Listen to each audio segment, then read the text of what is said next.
सतनाम सत साहिब। संत श्रोमणी रविदास जी महाराज जी का एक पवित्र वचन है जो हमारा मार्गदर्शन करते हैं कि हमें किसकी पूजा करनी है, उन्होंने क्या करने के लिए यानी कैसी पूजा करने के लिए बताया है और किसकी पूजा करने के लिए बताया है। यही वर्णन बहुत विस्तार पूर्वक वर्णन यहाँ पर किया है और इसका जो यानी भावार्थ है वो बहुत ही गहरा और समझने योग्य है, जिसको समझकर मनुष्य का जीवन सफल हो सकता है।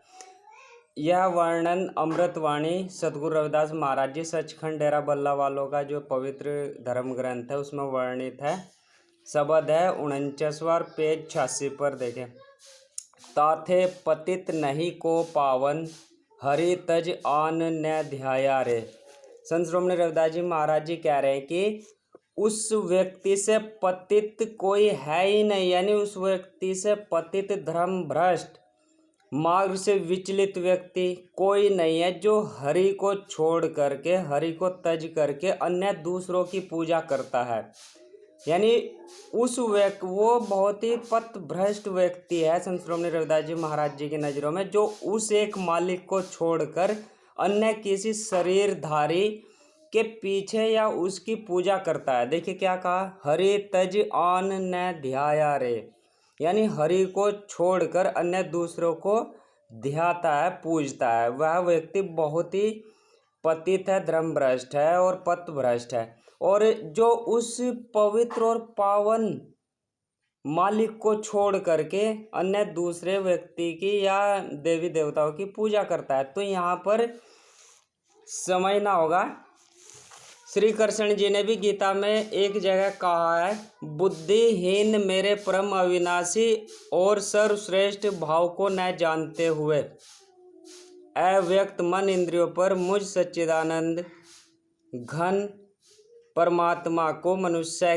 की तरह शरीर धारण करने वाला मानते हैं। यानी जो व्यक्ति उस एक मालिक को, यानी श्री कृष्ण जी यहाँ मैं क्यों कह रहे हैं या हम क्यों कह रहे हैं, क्योंकि उनके शरीर में शब्द प्रकट हुआ, अर्थात मालिक प्रकट हुआ। शरीर श्री कृष्ण जी का है लेकिन बोल कौन रहा है, शब्द, वह परमात्मा ही बोला है। इसलिए उन्होंने थोड़ा सा यहाँ संबोधित करके कहा है और समझाया है। लेकिन क्या समझाया वह इसमें भी बताया, समझने वाला समझ सकता है कि जो व्यक्ति, जो बुद्धिहीन व्यक्ति है, वह जो है उस मालिक को मनुष्य शरीर में देखता है कि वह मालिक तो शरीर धारण करके आता है, लेकिन इन्होंने क्या कहा, परमात्मा को मनुष्य की तरह शरीर धारण करने वाला मानते हैं। यानी जो ऐसा मानते हैं कि परमात्मा या अव्यक्त अविनाशी ईश्वर है, जो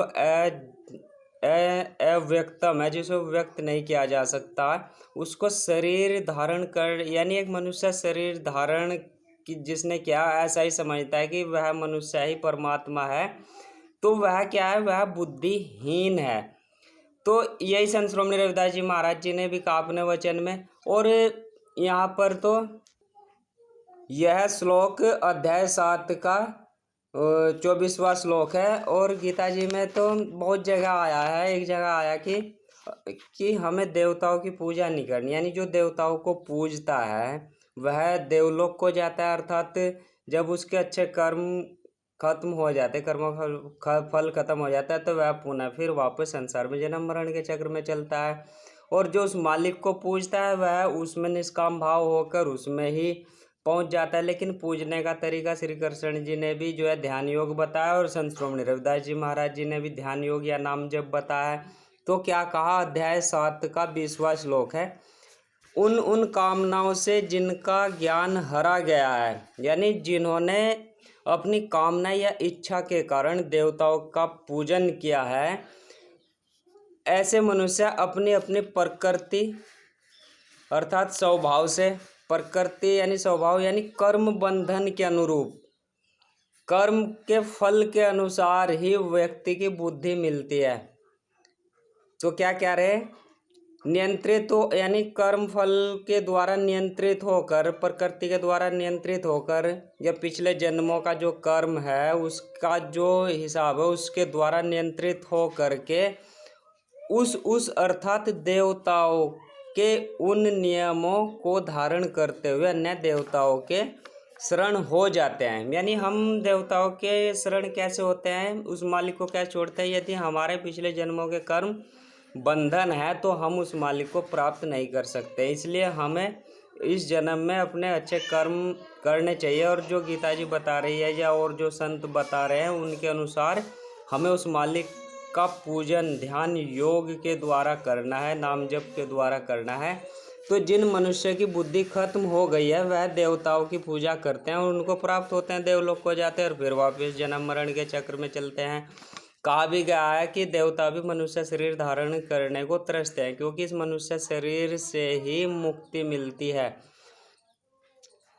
ईश्वर की नहीं पूजा करते, देवताओं की पूजा कामना व सिद्धि प्राप्त करने के लिए करते हैं। और देवता वह होते हैं जिन्होंने पूर्व काल में यानी आज से पहले काल में मनुष्य शरीर धारण किया है और उन्होंने अच्छे कर्म किए थे तो वो देवलोक को गए, उन्हें उनकी मुक्ति अभी नहीं हुई है, हम उन्हें देवता कहते हैं।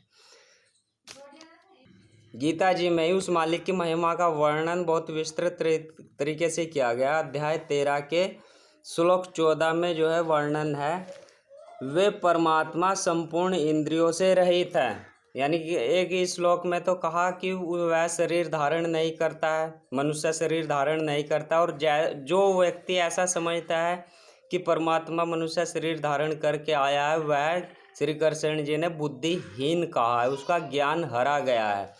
तो वे अगले श्लोक में कह रहे हैं, अध्याय 13 के 14वें श्लोक में, वे परमात्मा संपूर्ण इंद्रियों से रहित हैं और संपूर्ण इंद्रियों के विषय को प्रकाशित करने वाले। यानी उनका कोई शरीर नहीं है, और शरीर नहीं है तो इंद्रिया भी नहीं है, लेकिन क्या है, इंद्रियों का जो संचालन है उस मालिक के द्वारा होता है, एक ऊर्जा के द्वारा। और वो क्या है, असक्तम है, आसक्ति रहित है।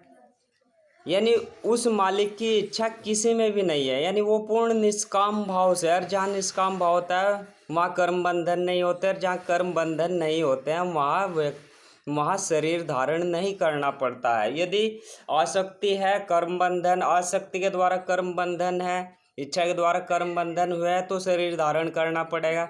लेकिन क्या है, श्री कृष्ण जी कह रहे हैं कि वह तो मालिक जो है आसक्ति रहित है, उसकी कोई भी इच्छा नहीं, वह केवल न्याय करता है। वह अपने अंश का, यानी हमारे मनुष्य शरीर के अंदर उस मालिक का एक अंश होता है, और इस अंश के जो कर्म बंधन होते हैं उनका न्याय करता है। वह केवल जैसे उसने कर्म करे उसी के अनुसार, उसमें कोई भेदभाव के साथ में न्याय नहीं करता, बिल्कुल निष्काम भाव से जिसका जो कर्म है उसको वैसा फल हुआ है मालिक देता है, और फिर से शरीर धारण कराता है और एक मौका देता है कि आप जाइए और फिर से जो है निष्काम भाव होकर मुझ में मिल करके पवित्र मन के द्वारा अपने कर्म फल को खत्म करके मुझ में मिलने के योग्य बनिए।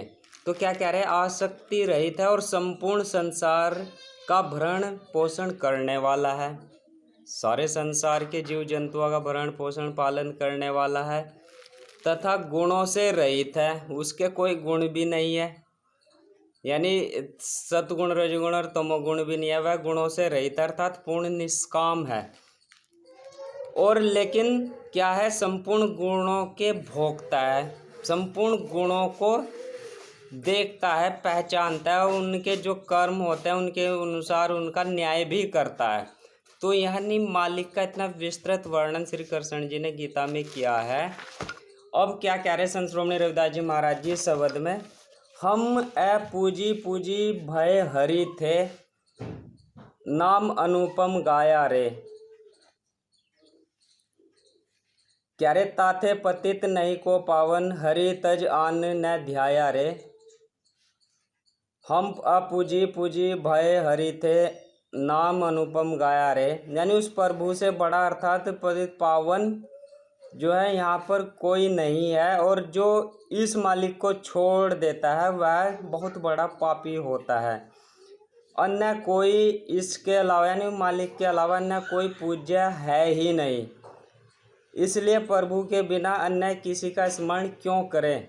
हे भाई, उस संसार में पूजनीय, उसके अलावा संसार में कोई भी पूजनीय नहीं है, वही एक पूजनीय है। परंतु प्रभु का सिमरण कर हम पूजनीय हो गए हैं। अब देखिए क्या कहा कि संसार के व्यक्ति उस व्यक्ति को पूजने लगते हैं जो उस मालिक को पूजता है, जो उस मालिक को पूजता है। और ऐसा भी नहीं है कि आप उसको नहीं पूज सकते, आप सभी उस मालिक का पूजन कर सकते हैं ध्यान योग साधना के द्वारा, नाम जप के द्वारा। अष्टादश व्याकरणों बखाने रे, तीन काल खट जीता रे, प्रेम भक्ति अंतर्गति नाही, ताते धानुक निकारे।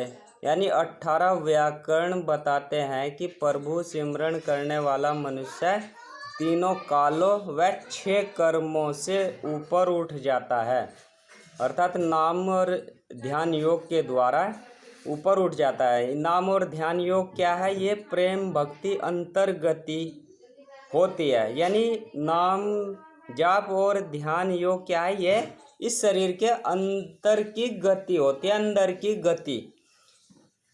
तो जिसने यह प्रेम भक्ति अंतर्गति नाही, ताते धानुक निकारे, यानी जो व्यक्ति संसार में आकर मनुष्य शरीर धारण करने के बाद भी ध्यान योग नाम जप नहीं करता है श्री कृष्ण जी के अनुसार या संत श्रोमणी रविदास जी महाराज जी के अनुसार, तो उससे तुच्छ और नीच व्यक्ति कोई नहीं है संसार में।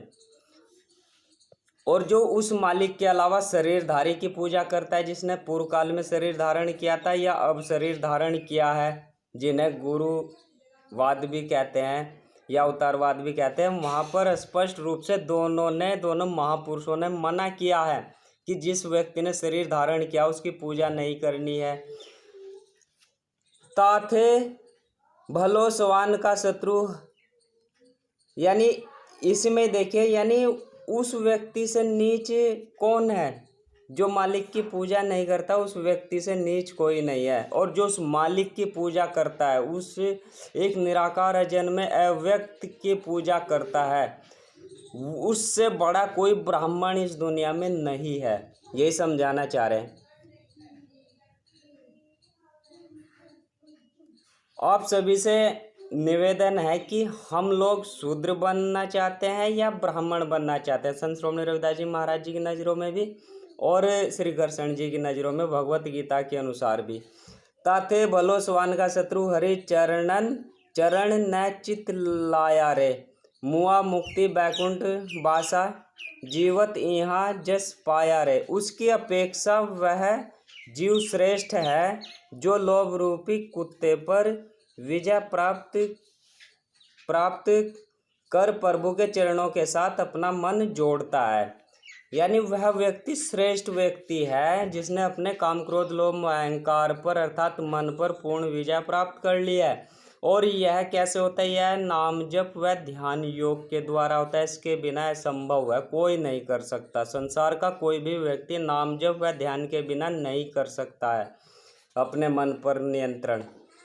तो जीव जीवित भाव को मारकर इस जीवन में ही बैकुंठ का निवासी बन जाता है, जहाँ सूरत शब्द का योग होता है, आत्मा परमात्मा का मिलन होता है, अंतर्गति होती है। यानी जो अपनी बहती हुई ऊर्जा को नीचे की ओर बहती है संसारिक व्यक्तियों की, लेकिन जो साधक इस ऊर्जा को उल्टा मोड़ देता है तो अंतर्गति कर देता है ध्यान योग नाम जप के द्वारा, तो वह व्यक्ति इस जीते जी ही बैकुंठ को प्राप्त होने की पूर्ण क्षमता उसमें आ जाती है और महसूस होता है उस व्यक्ति को।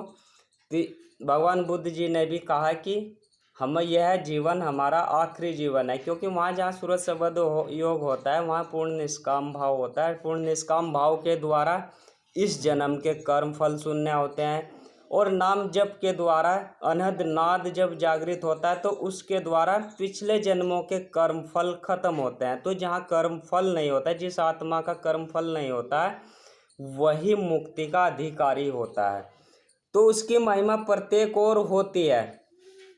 हम अपराधी नीच घर जन्मे, कुटुंब लोक करे हाँसी रे, कहे रविदास राम जपू रसना, काटे जन्म की पासी रे।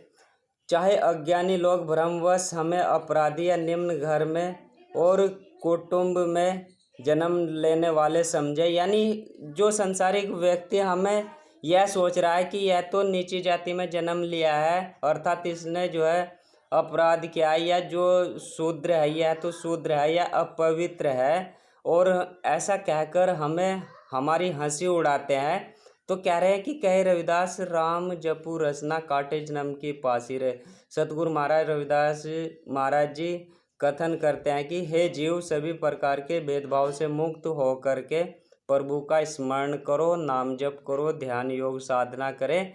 इसको इस्लाम धर्म में जिक्र भी कहा, तस्बीह करने के लिए कहा, और ईसाई धर्म में भी इसको जो है नाम का सिमरण कहा है, जिससे जन्म मरण का वागमन समाप्त हो जाता है। यानी काटे जन्म जन्म की पासी रे, यानी जन्म मरण का जो चक्र है उसको नाम जप के द्वारा, ध्यान योग साधना के द्वारा निष्काम भाव में रहकर ख़त्म किया जा सकता। आइए तो सभी लोग आइए शोर करें, और हम सभी, संसार का प्रत्येक मनुष्य इस योग को कर सकता है, सारे संसाधन उसके पास हैं।